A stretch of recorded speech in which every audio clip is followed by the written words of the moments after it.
गावाकडे बनवले जाणारे गावरान पद्धतीचे चटपटीत कैरीचे लोणचे ही ट्रिक वापरून बनवले तर अतिशय चविष्ट व चटपटीत बनते व वर्षभर टिकते। बनवण्यासाठी 1 किलो मोठ्या आकाराच्या कैऱ्यांचे अशा प्रकारे फोडी करून स्वच्छ धुवून घ्यायच्या व यामध्ये अर्धी वाटी हळद व अर्धी वाटी मोठे मीठ टाकून कैरीच्या फोडींमध्ये चांगले मिक्स करून घ्यायचे। आता एका कढईमध्ये 2 वाट्या तेल गरम करायला ठेवायचे। आता मसाला बनवण्यासाठी अर्धी वाटी मोहरी कढईमध्ये हलकीशी भाजून घ्यायची। तसेच 9 ते 10 दालचिनीचे तुकडे, पाव वाटी काळी मिरी, 2 चमचे लवंगा, अर्धी वाटी मेथीचे दाणे सुद्धा हलकेसे भाजून घ्यायचे।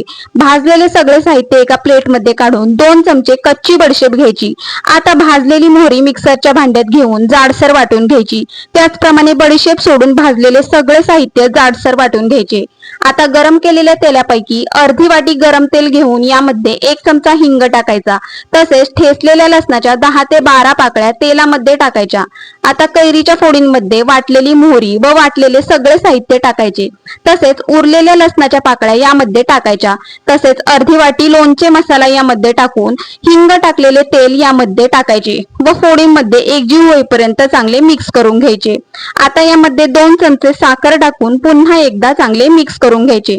आता गरम केलेले उरलेले तेल यामध्ये टाकून लोणच्यामध्ये चांगले मिक्स करून घ्यायचे। गावरान पद्धतीचे सुक्के लोणचे झटपट बनवून तयार आहे। एखाद्या बरणीमध्ये लोणचे भरून ठेवायचे म्हणजे ते वर्षभर टिकते। रेसिपी जर आवडली असेल तर व्हिडिओला लाईक करा व चॅनेलला सबस्क्राईब करा। धन्यवाद।